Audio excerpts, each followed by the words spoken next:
pendidikannya ke luar negeri seperti itu. Dan salah satu tamu undangan kita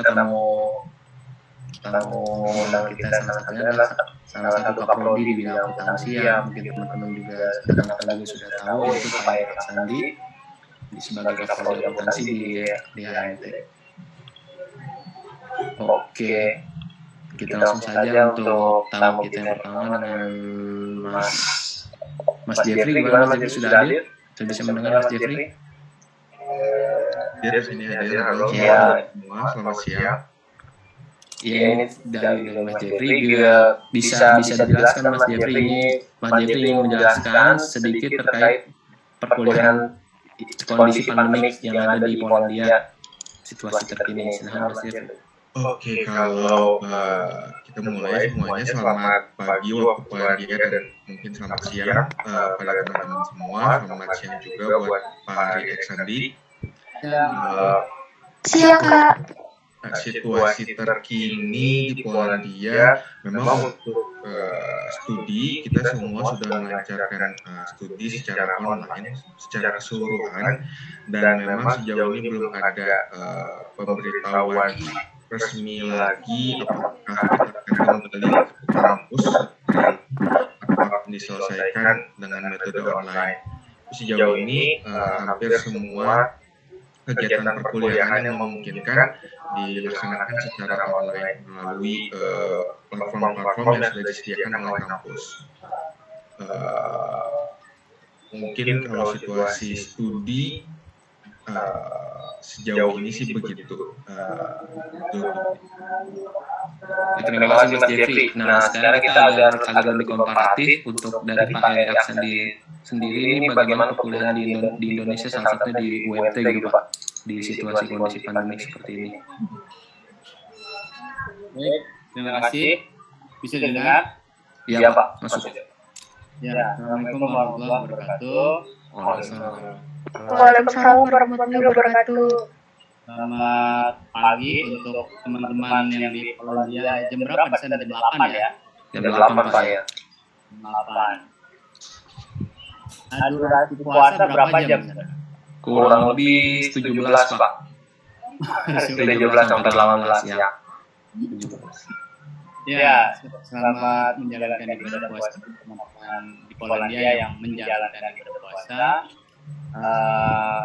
Yang lebih utama semoga sehat selalu ya di sana ya, jaga diri ya.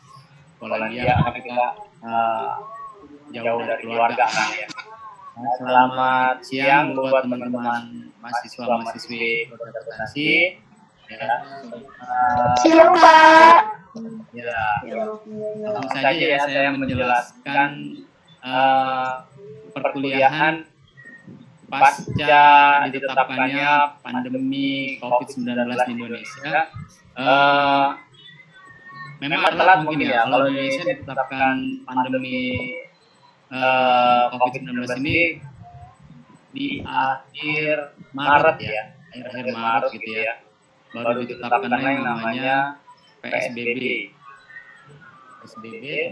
hingga hal ini memaksa seluruh kampus yang ada di Indonesia, khususnya Universitas Muhammadiyah Tangerang, untuk mengkondisikan hal ini, di mana proses perkuliahan yang tadinya proses secara tatap muka, maka diberlakukan sistem perkuliahan online. Dan ini pun perkuliahan online ini pun memang menemui banyak kendala, ya. Karena sebelumnya kita masih sangat asing yang namanya perkuliahan online. Mungkin hanya 1-2 dosen saja ya sebelum pandemi ini menjalankan perkuliahan online, dan itu pun menggunakan platform yang belum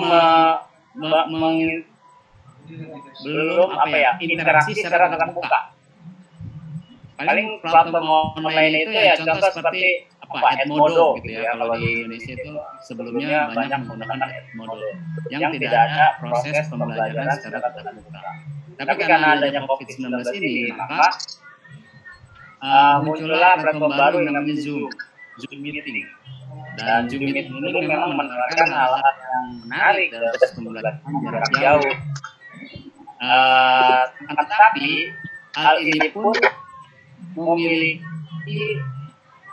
masalah baru, yaitu terkendalanya satu jaringan, karena di Indonesia itu jaringan di setiap daerah belum stabil secara keseluruhan, hanya di pusat-pusat kota saja yang koneksi sinyalnya stabil, mungkin berbeda dengan Polandia ya, yang sudah jaringan stabil. Tapi di Indonesia masih ada gangguan dari segi sinyal, itu satu. Terus kedua, masalah kuota.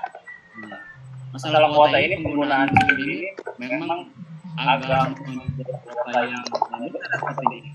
Karena berdasarkan pengalaman saya dan juga dosen-dosen lain, ketika melakukan pembelajaran online dengan Zoom, maka banyak mahasiswa menggunakan itu tadi sinyal. Dan yang kedua adalah kuota yang mereka miliki cepat habis. Karena kemampuan mahasiswa di kita di Universitas Muhammadiyah Tangerang, Fakultas Ekonomi dan Bisnis, Prodi Akuntansi, itu memang berbeda-beda dari segi kemampuan ekonominya. Itu kendalanya di kita perkuliahan pasca kejadian pandemi ini seperti itu, Mas Zulkifli. Mungkin itu saja deh. Untuk ini Pak, memasuki untuk interaktif kegiatan perkuliahan, apakah masih sangat interaktif dan bagaimana antusias para mahasiswanya gitu Pak menghadapi PSBB yang dengan berefek kepada perkuliahan online?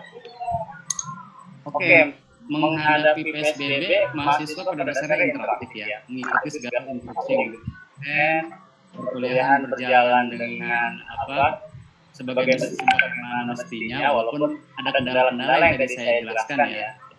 Jadi intinya kondisi yang seperti ini jangan membuat kita jadi serba terbelenggu gitu loh. Kalau saya kemarin memakai Zoom, tapi juga saya pakai Edmodo dalam pengumpulan tugas, dan saya memakai meminta mahasiswa merekam apa yang sudah mereka pahami, mereview ulang gitu dari materi yang saya sampaikan, lalu diupload ke YouTube.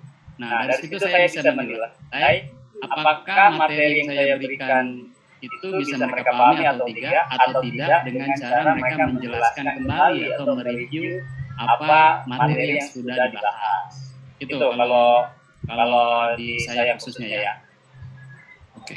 Oke, terima kasih Pak Arik. Teman-teman yang baru bergabung, sekali lagi kami menjelaskan di sini sedang ada sharing session antara kami yang mahasiswa di Polandia dan juga Pak Ari Eksandi sebagai Kaprodi Akuntansi dari Universitas Muhammadiyah Tangerang gitu. Di sini juga telah hadir dua narasumber kita, salah satu mahasiswa akuntansi di Uni Polandia dan juga salah satunya adalah digital ambassador-nya Nafa. Mungkin teman-teman sudah kenal tadi Mas Jeffrey. Nah, ini kita masuk ke Mas Iqbal. Mas Iqbal, gimana kondisi terkini? Tolong jelaskan perkuliahan yang Mas Iqbal alami dan kendala-kendalanya seperti itu, Mas Iqbal.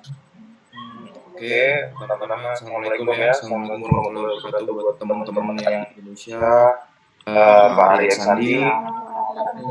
Waalaikumsalam warahmatullahi wabarakatuh. Ya semoga kita tetap sehat di pandemi kayak gini, tetap terhindar dari virus inilah, karena ini juga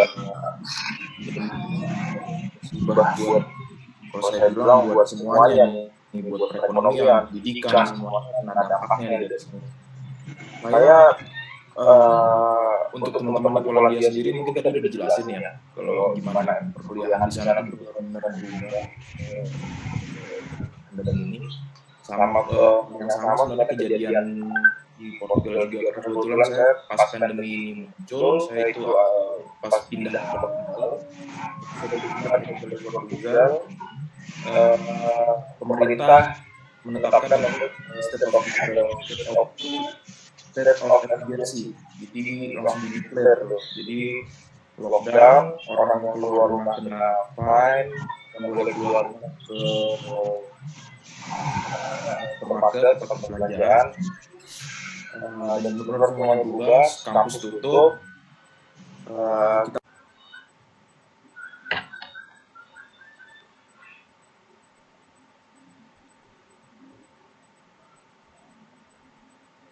pandemi kayak gini tetap terhindar dari virus inilah, karena ini juga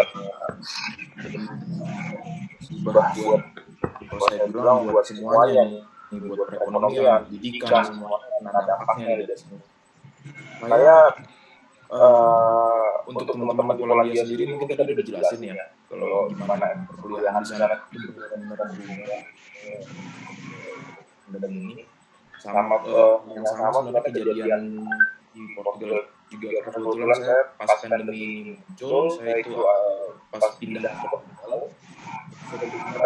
Portugal, pemerintah menetapkan state of emergency, jadi langsung di-declare tuh. Jadi lockdown, orang yang keluar rumah kena fine, yang boleh keluar ke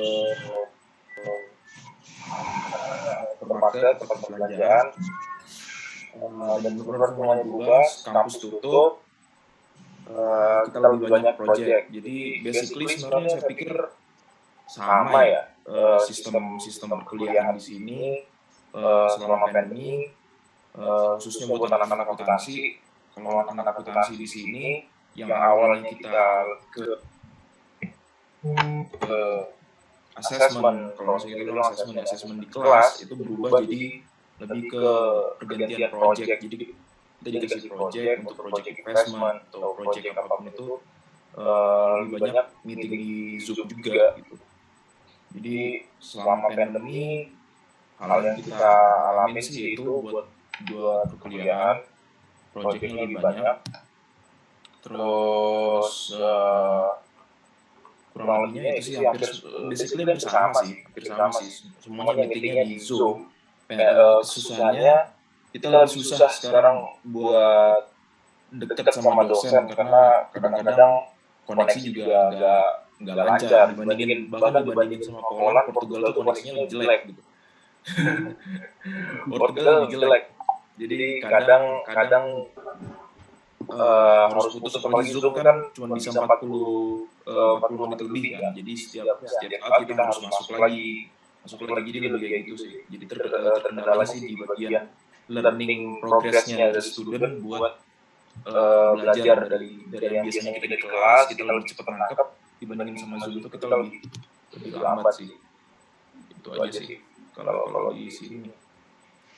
Dari Mas Iqbal sendiri ketika mengalami masa pandemi ini, apakah outputan itu tercapai atau outputan dari silabus atau pelajaran dari perkuliahan tersebut? Menurut Mas Iqbal seperti apa? Alhamdulillah sih tercapai ya, walaupun agak lambat, cuman tercapai. Karena jujur akuntansi itu kan buat pelajaran akuntansi itu kan gak cuma semata-mata teori ya. Yang perlu namanya praktek. Apalagi kayak misalnya saya dulu pelajaran akuntansi di Indonesia, waktu masih S1 itu kebanyakan harus praktek gimana kita laporan keuangan, gimana kita meriksa laporan keuangan dari perusahaan bursa efek atau gimana. Jadi kayak di sini itu setelah pandemi itu jadi kesusahan karena kurangnya dari praktek. Jadi selama pandemi ini kita dapat cuma teori gitu. Itu sih. Jadi silabusnya tuh tercapai, tapi balik lagi kita harus self learning lagi gitu loh. Karena kita terima teori ya kita berusaha bagaimana sih praktiknya di dunia di laporan keuangannya gitu sih. Oke, terima kasih Mas Iqbal atas penjelasannya. Ini balik lagi ke sekarang kita balik ke bidang akuntansi nih Pak. Untuk Pak Ari Asandi sendiri yang ini kita mau undang karena expert di bidang akuntansi, tolong bisa dijelaskan sendiri Pak akuntansi secara umum gitu. Ya, akuntansi secara umum ya. Iya. Gambaran akuntansi itu sebenarnya kan produk akhirnya laporan keuangan ya. Nah, laporan keuangan ini kan yang nantinya menggambarkan kinerja perusahaan, gitu ya. Kinerja itu bisa diukur dari perolehan laba yang didapat atau utang utang yang dimiliki oleh perusahaan. Itu kalau perusahaan-perusahaan manufaktur jasa gitu kan. Atau untuk perusahaan-perusahaan perbankan misalkan, kinerja itu bisa diukur dari jumlah kredit macetnya, misalkan kan seperti itu. Nah, akuntansi yang menjadi sebuah produk atau alat bagi perusahaan yang nantinya bisa memberikan gambaran kinerja perusahaan tersebut. Itu kalau menurut saya gambaran akuntansi secara umum ya intinya akuntansi itu adalah alat yang bisa dijadikan propaganda mungkin ya kalau saya menyebutnya propaganda kepada para shareholder dan segala pemangku kepentingan ya untuk meningkatkan reputasi perusahaan itu sendiri. Kalau menurut saya akuntansi secara umum. Itu Mas Jul. Oke, terima kasih penjelasannya Pak Arik.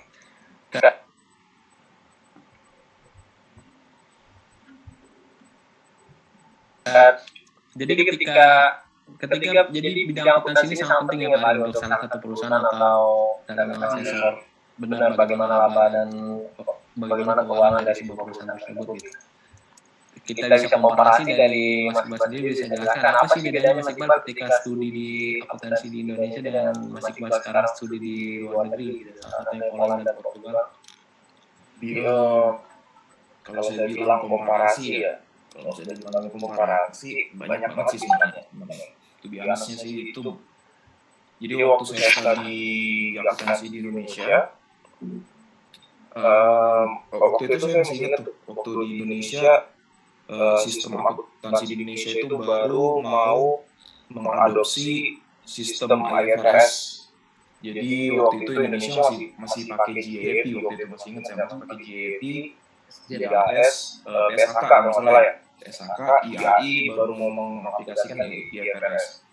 Jadi salah satu momen benefitnya waktu saya belajar akuntansi di luar negeri, saya benar-benar mendalami IFRS karena most country in Europe itu pakai sistem IFRS gitu. Apalagi kalau sendiri dia pakai IFRS. Dan komparasi sama di Indonesia, ternyata di sistem akuntansi di Indonesia di setiap negara kan beda-beda ya, tergantung dari naik turunnya perekonomian di suatu negara, tergantung dari tingkat perekonomian mereka, dia yang mana lebih menguntungkan gitu. Yang kedua tergantung dari sistem politik di negara dia, kayak di Inggris umpamanya di Inggris dia pakai common law gitu kan, di Amerika dia pakai GAAP, atau di Europe dia pakai IFRS. Jadi salah satu poin positifnya buat belajar akuntansi di luar negeri benar-benar lebih mendalami sih, apalagi pada pas momen saya itu juga lebih penting karena di Indonesia baru mengadopsi IFRS. Ketika saya pindah ke Europe, saya benar-benar mendalami banget nih IFRS gitu loh. Di Poland sendiri kan mengadopsi IFRS, walaupun dia punya sistem akuntansi sendiri, saya lupa namanya. Itu kan jadi itu sih jadi lebih mendalami sistemnya sih.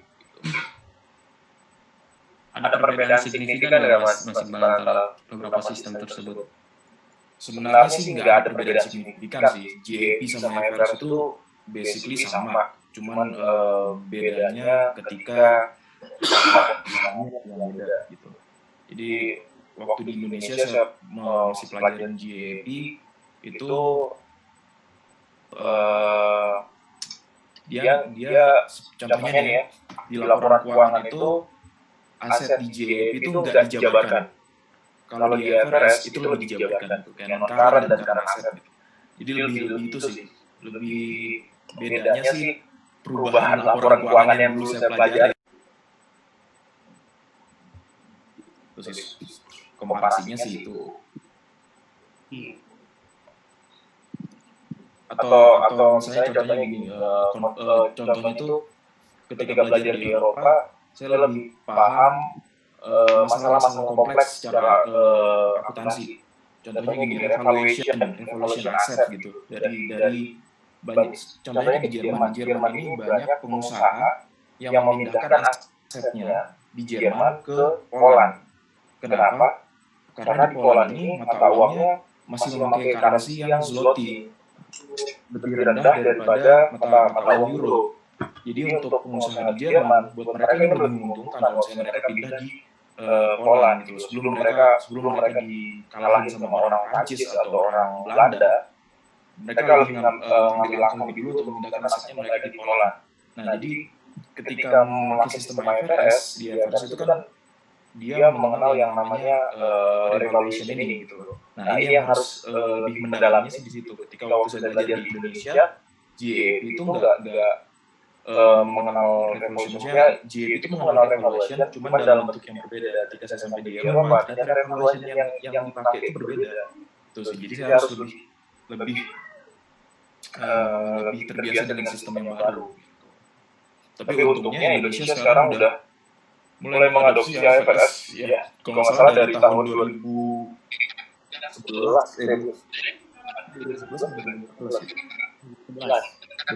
ya. Itu sih masuk komparasinya sih seperti itu. Oke, terima kasih banget Mas Iqbal atas penjelasan cukup untuk saya sendiri awam di bidang akuntansi, tapi cukup jelas mengenai akuntansi. Apa bedanya antara akuntansi dengan luar negeri dan sistem akuntansi yang kita miliki di Indonesia sebenarnya. Jadi basically kayak saya selama di luar negeri itu lebih mengenal lebih banyak prakteknya sih. Kalau saya bilang ya, lebih banyak prakteknya karena kita lebih tahu gimana sih kendala-kendala yang dialami dari tiap negara. Apalagi Europe ini kan negaranya berdekatan nih. Otomatis hubungan perdagangannya itu, marketnya itu mereka lebih dekat. Mereka butuh waktu yang cepat dari di perjualan, maksudnya perdagangan itu butuh waktu yang sangat cepat gitu loh pergerakannya. Jadi di situ banyak kendala akuntansi sih sebenarnya. Dari itu dari situ tuh banyak kendala akuntansi. Jadi ketika belajar di Eropa itu lebih dapat prakteknya dari kendala-kendala ini. Kenapa sih kok di Poland pakai IFRS tapi dia masih punya namanya Polish GAAP. Dia punya sistem sendiri. Ternyata problemnya adalah karena banyak negara-negara di luar Poland, di sekitaran Jerman, Czech Republic atau Hungary, Hungaria itu Belanda, dia banyak yang pengen pindahin asetnya ke Poland gitu. Karena menguntungkan buat beberapa perusahaan. Jadi di situ sih lebih prakteknya sih lebih di situ. Jadi kayak jadi kayak gini ya gitu. Kalau melihat Mas Iqbal sendiri, Mas Iqbal beberapa semester di Australia nih, apa bedanya juga nih Mas Iqbal antara sistem akunting di Australia dengan Eropa sekarang? Itu beda lagi sebenarnya. Jadi kayak saya bilang tadi kan, akunting di tiap negara tuh beda. Waktu di Jepang, saya pelajarin GAAP karena semenjak Perang Dunia Kedua, Jepang itu benar-benar ngikutin Amerika banget, buntutin Amerika banget. Amerika pakai GAAP, dia pakai GAAP. Amerika masuk di waktu di tahun 1998, Hobbes itu bikin penelitian tentang apa namanya klasifikasi negara-negara yang memakai sistem European, komunisme, terus GAAP, common law. Itu Jepang tuh udah dari tahun 1960-40-an malah dia pakai US GAAP. Waktu saya di Australia, karena Australia ini sebenarnya miliknya UK, ya kan bagian dari UK sebenarnya, Australia, Singapura, terus Virgin Island dan lain-lain. Mereka makanya common law. Jadi waktu saya di Australia, saya benar-benar pelajarannya beda lagi. Dia pakai sistem common law dan sebagian mengadopsi GAAP gitu. Jadi benar-benar nggak nyentuh IFRS sama sekali sih waktu di Australia. Dan sampai di Europe beda lagi. Jadi di kepala saya sebenarnya udah macam-macam isinya. Mengenai standar akuntansi ini udah isinya udah macam-macam. Cuman saya sekarang lebih fokus ke IFRS sih. Karena IFRS itu cenderung lebih, kalau menurut saya sih IFRS itu cenderung lebih transparan. Dan kenapa European Union juga memakai IFRS, saya pikir karena salah satunya itu. Karena IFRS itu lebih transparan dan mengurangi tingkat risiko sih sebenarnya. Oke, terima kasih Mas Iqbal. Ini teman-teman yang baru bergabung, jika ada pertanyaan untuk kedua narasumber, yang satu ini yang tadi setelah menjelaskan perihal akunting, sistem standar dan akunting ini Mas Iqbal. Jadi Mas Iqbal ini salah satu mahasiswa di Universitas Polandia, juga sedang melakukan exchange di Portugal seperti itu. Beberapa pengalamannya tadi sudah dijelaskan sendiri oleh Mas Iqbal, dan yang tamu kedua ini kita ada Mas Jeffrey Hanafi yang tadi pertama sudah menjelaskan tentang kondisi perkuliahan di Polandia. Nah, Mas Jeffrey ini adalah salah satu ambasador dari NAFA. NAFA ini adalah agensi resmi dari Polandia. Ini jika ada pertanyaan, teman-teman bisa tulis di kolom chat di bawah. Jadi kita langsung bisa tektok lagi gitu. Nah, untuk kita lanjut ke sesi kedua ini. Nah, Mas Iqbal dan Mas Jeffrey ini adalah dari dua skema beasiswa yang berbeda. Nah, mereka datang ke Polandia. Mas Iqbal ini merupakan salah satu awardee dari NTB Nusa Tenggara Barat seperti itu, dan Mas Jeffrey ini adalah salah satu datang dengan skema government to government. Jadi antara pemerintah, kerjasama antara pemerintah Polandia dan pemerintah Indonesia itu dengan nama beasiswanya itu Ignasi. Nah, nanti ini dari Ignasi dulu nih Mas Jeffrey bisa menjelaskan bagaimana benefit-benefitnya dan apa saja yang kita bisa peroleh nih Mas Jeffrey. Seperti yang sudah dijelaskan tadi oleh Zulkifli, jadi saya datang ke Polandia ini untuk melanjutkan studi master. Memang dapat beasiswa dari pemerintah Polandia itu sendiri, yang nama beasiswanya Ignacy Łukasiewicz. Tapi informasi yang paling pentingnya, sayangnya sampai per tahun ini beasiswa ini masih terfokus untuk di bidang life science dan juga engineering itu sendiri. Ada kemungkinan ke depan akan di extend ke bidang yang lain, karena sebenarnya kalau ngomong beasiswa government to government itu kan banyak faktornya untuk promosi bidang pendidikan itu sendiri. Nah, jadi ada kemungkinan ke depan bakal bisa di-extend. Jadi kalau teman-teman ada yang berminat, monggo untuk diperhatikan terus di website-nya mereka, di Register di Poland itu ada di Facebook itu sendiri, dan atau enggak di website-nya. Kita ada website 2, go-poland.com.pl ya. Saya lupa, ada satu lagi dari website-nya NAFA itu sendiri. Nah, untuk benefit-nya ini bisa saya bilang fully covered ya. Jadi mereka membiayai sekolahnya, jadi saya udah nggak bayar sekolah lagi, dan juga living cost-nya mereka kasih tiap bulan gitu. Jadi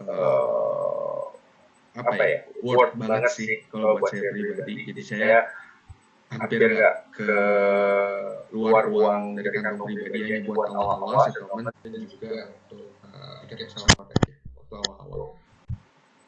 Untuk currency sendiri Mas Jeffrey, apakah berapa sih per bulannya living allowance yang diberikan, dan apakah cukup gitu, dan apakah kita memiliki jenjang karir ke depan setelah lulus dari Uni Polandia? Oke. Kalau untuk bicara living cost dari pihak NAFA sendiri, NAFA itu pemberi beasiswa yang mana juga pihak yang merekrut saya untuk jadi digital ambassador. Untuk beasiswa saya mereka beri itu nominal sekitar 1.500 zloty, yang mana currency-nya antara zloty dengan rupiah itu per hari ini sekitar 1 zloty itu sekitar 3.600-an lah. Jadi nanti teman-teman bisa teman-teman akuntansi pasti jago lah ya hitungnya ya. Dan kalau ditanya cukup atau enggak, personally cukup sebenarnya untuk 1.500. Memang tidak untuk bermewah-mewah, tapi untuk hidup dan menjalani studi itu cukup. Tentu saja hidupan di Polandia itu enggak di Polandia, mungkin di seluruh wilayah Europe, nanti Iqbal juga mungkin bisa relate, kita nggak bisa kayak dikit-dikit makan keluar, beli makan di luar segala macam. Kita tetap harus combine juga dengan kita masak sendiri, dan itu adalah hal yang biasa sebenarnya di Europe. Meanwhile, kembali berkaca ke masa S1 saya di Indonesia yang mana tiap kali makan dulu kuliah, yang makannya di luar. Kalau di sini kita ada masak juga. Jadi kalau bicara tentang living allowance yang dikasih oleh pihak beasiswa untuk hidup, sebenarnya itu cukup sekali untuk hidup dan masih bisa saving kok. Gitu. Terus untuk jenjang karir ya. Karena kan biasanya teman-teman akuntansi di Indonesia kan, lebih milih sekarang kan sudah banyak lowongan kerja, mungkin banyak lowongan kerja di Indonesia, cuma kan banyak juga rekan-rekan yang saya pengen studi lanjut lagi deh untuk mengembangkan ilmu akuntansi saya karena di bidang akuntansi kayak gitu Mas. Dan setelah lulus kayaknya lebih baik kerja di luar deh daripada balik ke Indonesia. Nah, itu ada nggak sih kesempatan seperti itu Mas Jeffrey? Oke, salah satu fakta yang menarik untuk Polandia itu sendiri, tingkat unemployment rate-nya itu di sini kita rendah sekali, jauh lebih rendah dari Jerman, jauh lebih rendah dari Prancis. Itu nanti teman-teman bisa cek di Google, bisa dilihat sendiri unemployment rate di Poland itu berapa. Dan jujur buat saya itu rendah, yang mana artinya kalau itu rendah, peluang kita untuk mendapatkan pengalaman di bidang profesional itu terbuka cukup lebar. Jujur aja sebenarnya saya sekarang juga lagi menjalani sebuah internship di salah satu perusahaan internasional di bidang FMCG yang bisa dibilang saya itu dapat intern di planning center yang ditaruhnya di Poland, yang mana kita ngurusin pabriknya itu ada di seluruh Europe. Makanya mungkin tadi pas Iqbal cerita bahwa kenapa mereka memindahin aset ke Poland segala macam, agak relate juga ya, karena kantor saya itu kantor planning center yang kita ngurusin semua supply chain-nya, kita yang bikin plan-nya, kita yang segala macam, tapi untuk eksekusi, untuk production yang kita taruh ada di negara-negara lain. Balik lagi ke topik tentang peluang untuk mendapatkan pengalaman profesional itu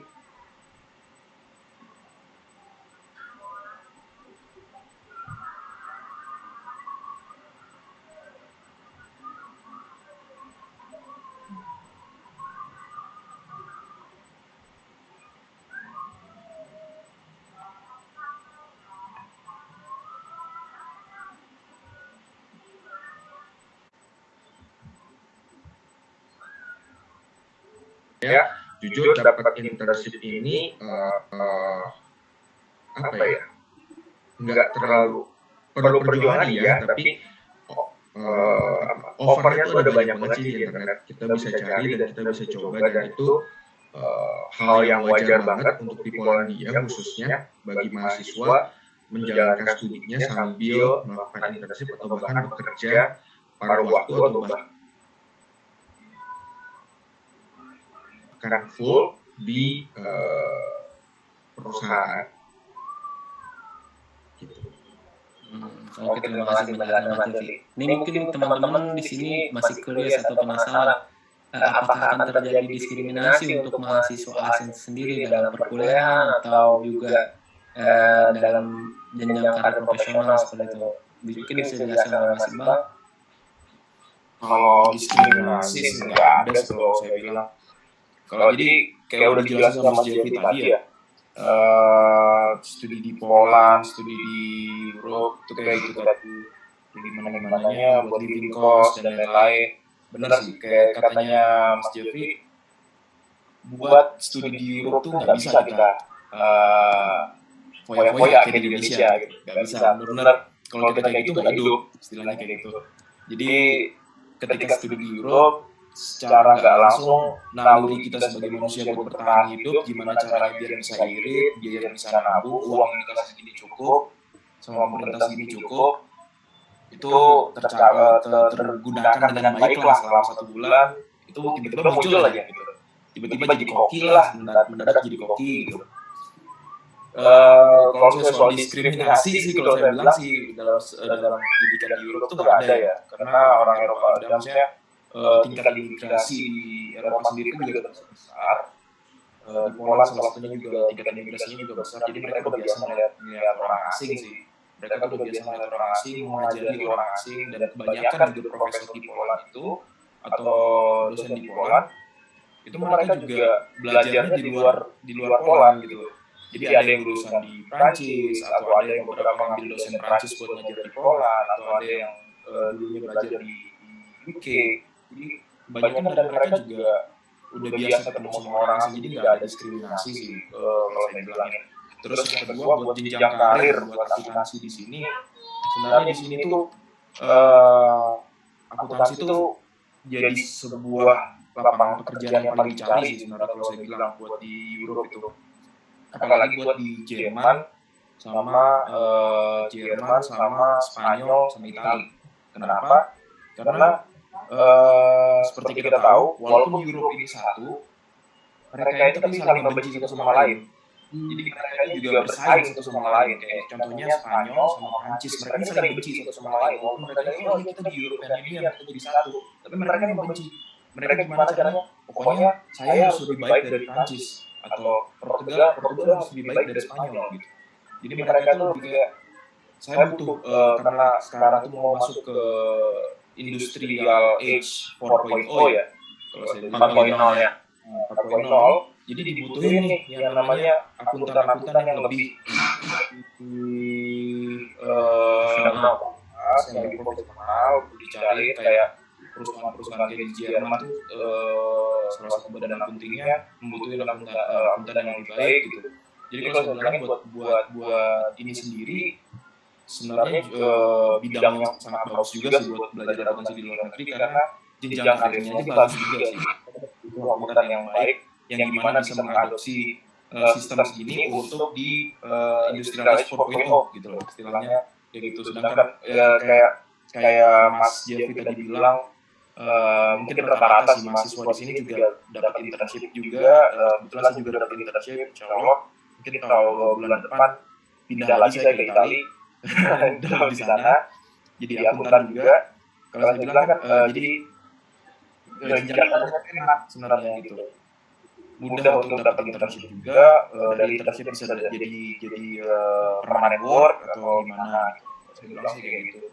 Untuk diskriminasi dan lain-lain sih sebenarnya nggak ada sih, sama aja sih.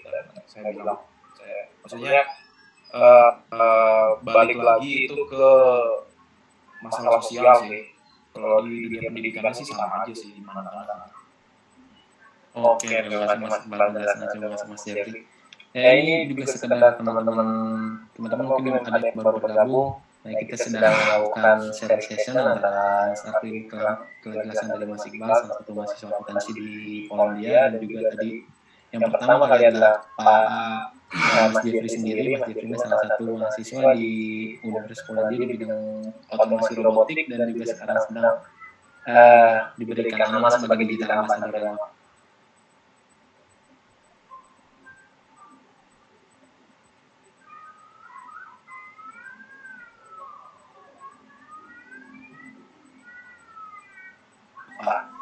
Nah, untuk penjelasan sedikit, Mas Iqbal juga ini adalah salah satu mahasiswa yang mau keluarganya gitu teman-teman. Jadi Mas Iqbal ini sudah berkeluarga dan mau keluarganya untuk studi di Eropa. Jadi semua itu memiliki kemungkinan sangat besar untuk kita berkarir atau meneruskan cita-cita kita. Mungkin teman-teman yang memiliki cita-cita untuk berkuliah lanjut lagi ke luar negeri, yuk silakan, semangat. Nah, ini terkait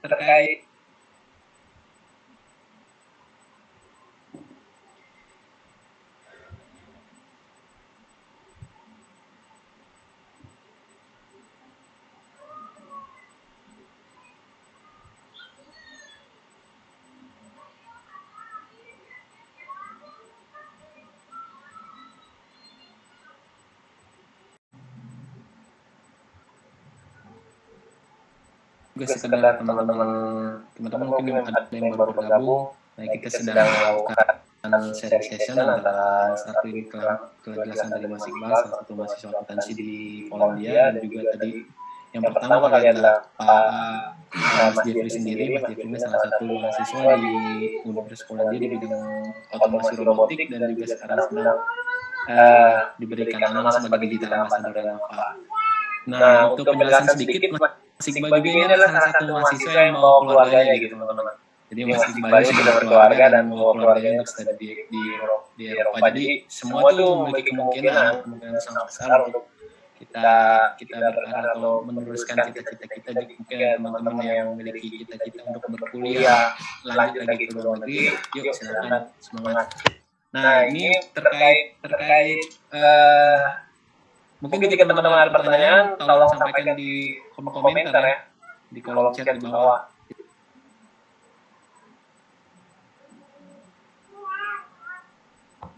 Jadi karena waktu kita kurang lebih 20 menit lagi, ada baiknya kita maksimalkan waktu yang ada.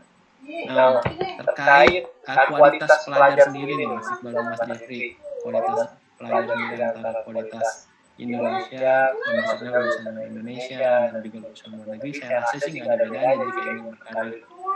Ya kan, bahkan untuk meneruskan studi lanjut, dan itu tidak terkecuali dari yang lulusan luar negeri, maksudnya lulusan negeri PTN maupun swasta. Bisa dijelaskan sendiri Mas Iqbal ini adalah salah satu lulusan dari PTS di Indonesia dan juga Mas Jeffrey ini salah satu PTN di Indonesia. Jadi semua itu memiliki kemungkinan untuk baik kepada kita. Nah, yang ingin saya sampaikan gimana Mas Iqbal dan Mas Jeffrey, tolong berikan tips kepada teman-teman nih. Sebenarnya benar bilang sama Zul tadi ya, semua kemungkinan itu kebuka lebar sih. Cuman bedanya sama kita yang mahasiswa adalah kadang kita malas nyari kemungkinan itu. Jadi itu PR pertama tuh malas nyari. Jadi kemungkinan itu banyak tuh. Kemungkinan tuh jutaan, kemungkinan kebuka lebar, nggak peduli itu saya lulusan PTS atau PTN. Saya lulusan PTS di salah satu perguruan tinggi swasta di Jogja, di Universitas Indonesia. Saya lulusan di sana, bisa dapat beasiswa buat ke luar negeri. Di luar negeri dapat lagi kemungkinan buat dapat beasiswa Erasmus lagi, pertukaran pelajar ke tempat lain. Jadi saya udah benar-benar nggak perlu kerja, dapat uang lagi gitu loh buat living cost. Cuman kadang-kadang kita kualitasnya student di Indonesia itu adalah malas nyari tahu kemungkinan itu. Itu kalau saya bilang, cuman itu aja sih, basically kualitas student di sini sebenarnya sama aja sih. Hanya saja bedanya kita di Indonesia studentnya kebanyakan malas buat nyari tahu, buat informasi tentang beasiswa misalnya. Contohnya kayak gini, beasiswa di Indonesia itu yang mahasiswa paling tahu siapa sih? Pasti baru dengar nih, paling LPDP paling LPDP, Australian Awardee, atau Chevening, gitu kan? Bener, cuma ini aja, atau DAP, ya kan? Di khusus Jerman ya. Tentang Ignasi Lukasiewicz sedikit yang tahu gitu. Padahal beasiswa itu banyak banget di luar gitu loh. Itu sih kalau menurut saya bilang tingkat kualitasnya mahasiswa di Indonesia itu cuma itu aja sih. Kadang mereka malas mau nyari tahu aja sih. Dari Mas Jeffrey gimana Jeffrey? Kalau membandingkan teman-teman Indonesia yang studi di luar dengan teman-teman yang lain, mereka kalau jujur kalah pinter enggak ya sebenarnya ya, cuma seringkali kalahnya tuh kalah minder sama kalah rajin seperti yang Iqbal bilang. Terus yang mana kalau sebenarnya bagi teman-teman yang nanti mau berminat juga melanjutkan studi, apalagi di luar negeri, perlu disadari dari awal bahwa studi di luar negeri itu dari awal mulainya itu jadi pasti nggak gampang. Yang mana artinya seperti yang Iqbal bilang, effortnya memang harus lebih besar dan harus lebih rajin lagi untuk mencari, gitu sih. Nggak ada yang gampang dan nggak ada yang instan, memang begitu. Dan itu kalau menurut saya sendiri ini pendapat personal ya. Kenapa kok susah? Ya karena untuk hidup di sini aja juga tantangannya banyak ya. Kita jauh dari keluarga, kita hidup di lingkungan yang baru, lingkungan yang asing, dan itu memang perlu motivasi yang sangat kuat sih, apalagi kalau kita bicara dengan situasi pandemi per hari ini, itu menjadi student di luar negeri buat saya pribadi nggak gampang, lebih susah lagi kayak gitu. Kita ada restriction segala macam, restriction of movement, kita bisa gampang mudah ketemu dengan teman-teman dan segala macam, dan itu nggak mudah. Nah, yang bisa bikin, salah satu yang bisa bikin kita bertahan adalah motivasi kita yang kuat dari awal untuk melanjutkan studi gitu. Jadi itu memang modal yang penting, dan kenapa untuk studi di luar itu memang prosesnya aja pun dari awal memang nggak mudah. Dia memang kalau ditanya bedanya mahasiswa asing sama mahasiswa Indonesia, ya pinter mah nggak terlalu beda jauh, ya 1-2 aja sama aja kayak gitu. Tapi yang beda mungkin rajinnya sama tekunnya sih. Ya sih, benar sih. Karena saya ingat juga mahasiswa luar negeri, apalagi bagian Central Europe itu ya terkenal banget sama punctuality. Jadi ketepatan waktu. Jadi buat mereka time is money. Jadi ketika mereka telat sedikit bakal jadi problem sama mereka. Kayak mungkin buat kalau nggak salah waktu pertama kali saya sampai di Poland, ada salah satu teman dari teman Ignasi dan teman-teman student di Poland juga mahasiswa bilang, kalau kamu janjian sama orang Poland, jangan telat sedikit pun, kamu harus datang lebih dulu dari mereka. Karena kalau misalnya kita telat atau lebih telat dari mereka, bakalan tinggal kayak gitu. Jadi saya mikirnya sih tingkat rajinnya sih yang benar sih katanya Mas Jeffrey, tingkat rajinnya tuh beda banget sama kita yang student di Indonesia. Tadi tingkat kepintaran sih, orang Indonesia pintar-pintar kok di sini.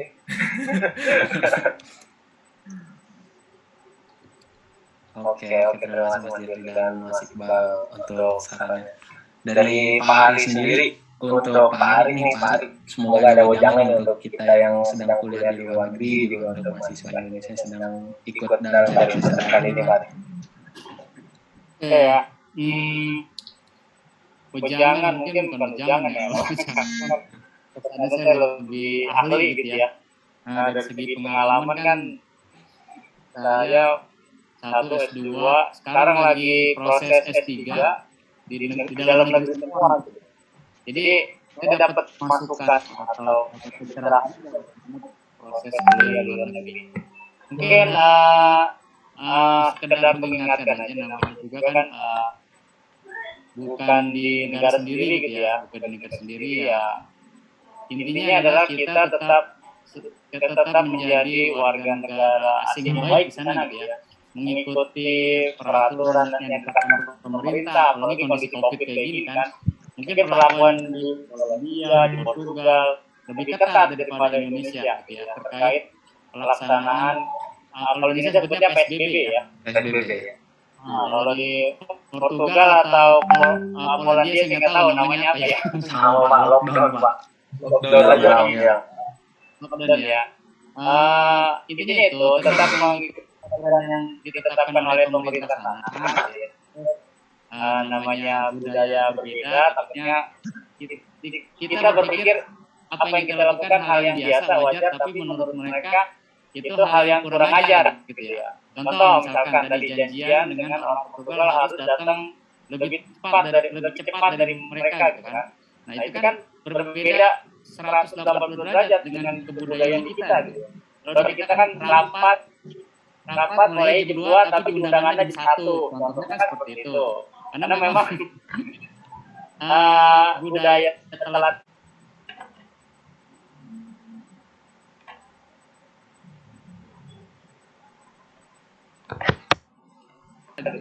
kalau kita kan rapat mulai jam 2 tapi undangannya jam 1. Contohnya kan seperti itu. Karena memang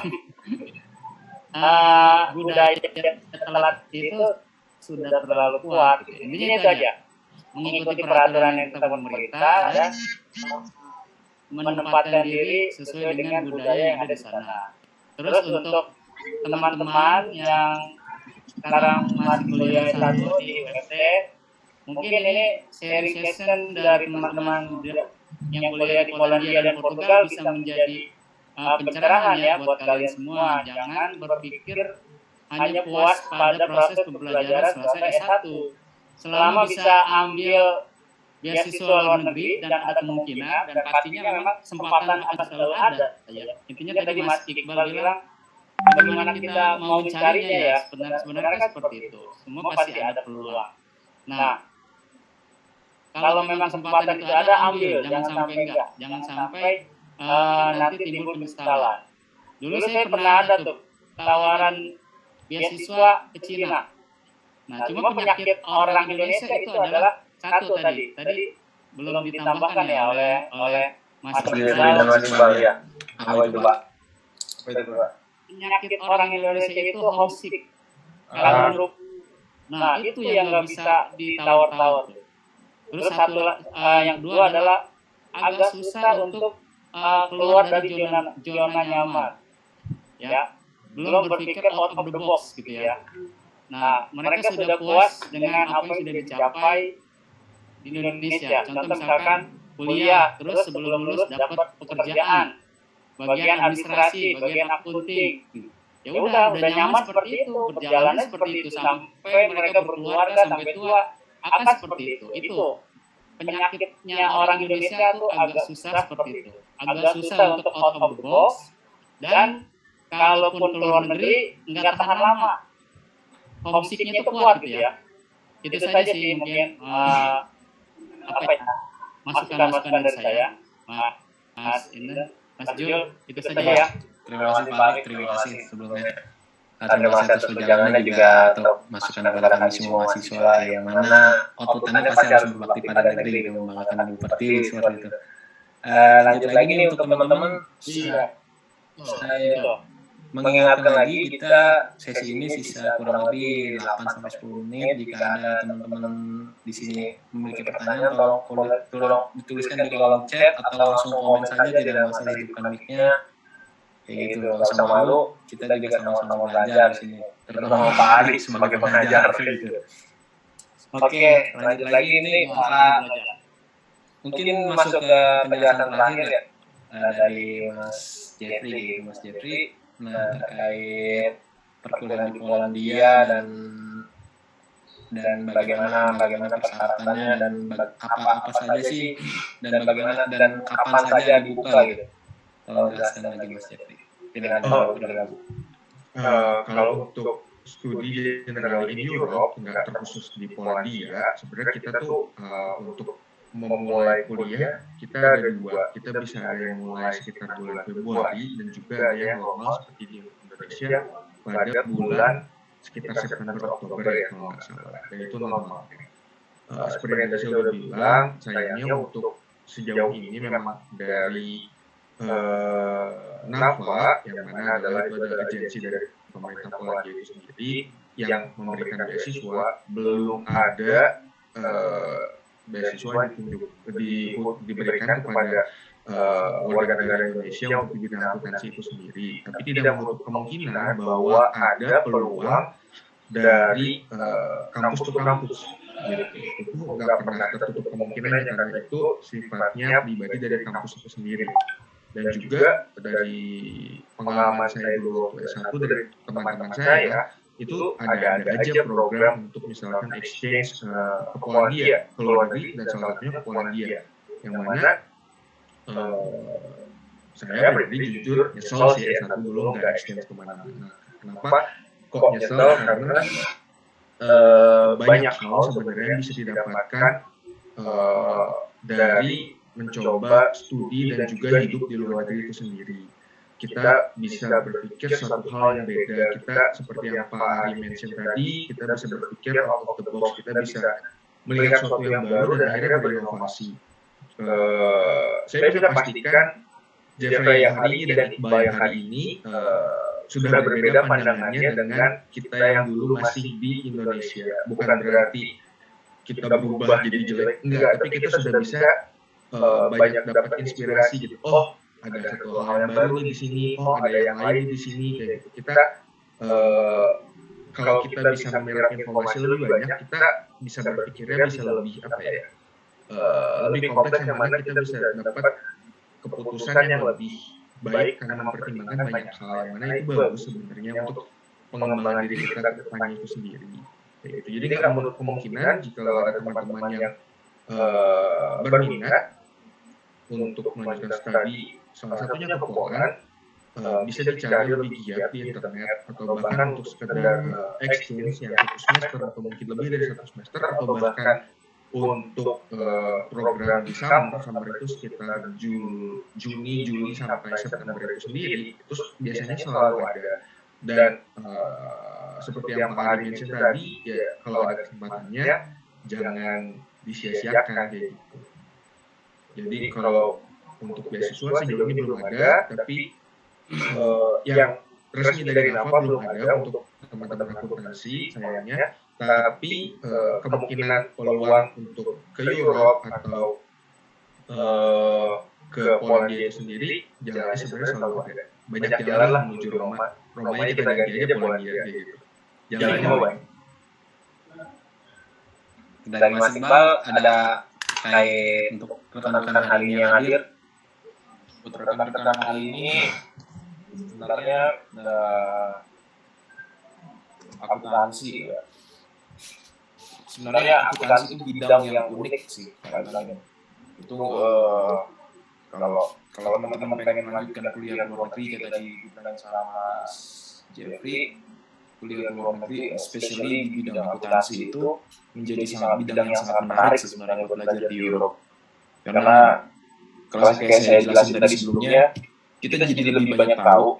Kalau buat teman-teman kayak tadi Pak Hari bilang, mahasiswa Indonesia itu agak susah meninggalkan zona nyamannya. Ketika dia belajar akuntansi, dia bakal stuck sama itu terus. Dia bakal stuck, oh saya udah cukup nih belajar akuntansi di Indonesia. Kalau ketika belajar di luar negeri, akan kebuka lagi pikirannya buat, oh akuntansi kayak gini ya sistemnya. Oh akuntansi kayak gini di Jerman, kayak gini banget ya. Oh strict sekali sih sistem di sini, strict banget sistem di sana, atau macam-macam. Jadi ketika sudah sampai di luar negeri itu, bakalan banyak muncul pertanyaan dan curiosity ya kalau bilang gitu. Itu kayak keingintahuan kita terhadap bidang akuntansi sendiri gitu.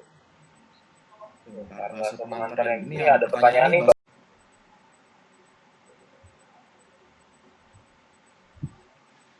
Digunakan saat berkuliah di Poland, ada preparation course untuk bahasa Polish sebelum berkuliah. Mungkin ini buat pertanyaan buat Mas Jeffrey ya.